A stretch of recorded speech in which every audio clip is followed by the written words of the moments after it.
Kuna watu katika ardhi hii wameumbwa, wanahudumiwa, wanapewa riziki, wamepewa akili, lakini hawamfahamu aliyewaumba akawaleta hapa na anayewahudumia. Kwa hiyo Allah mwenyewe anajua kuna watu katika ardhi hii la yarjuna liqa Allah, wapo katika dunia lakini hawatarajii kama kuna siku watakutana na Allah. Kwa hiyo wanaona hawana haja ya kujituma, kujitayarisha, kuandaa chochote. Kwa anayetarajia kwamba kuna siku ngumu nitakutana na muumba wangu, ananihesabia nilichofanya, anaonekana matayarisho yake yanavyokuwa makini, anaandaa vitu vitakavyomsaidia akifika huko yeye akakae nafasi nzuri, anajiweka kwenye safe side, arudi salama, asiwe katika wenye kulaumiwa.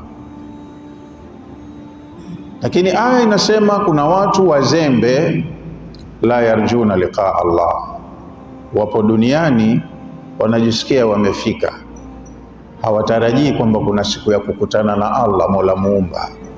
Kwa maana hiyo hawajiandai, wanalala, wanaamka, wanachuma, wanakula, wanastarehe, wanafanya, wanachukulia mambo ni ya kawaida tu, kama wamepewa ofa tu kuja hapa wastarehe, wafanye wanachotaka, halafu ndo basi mambo yameisha.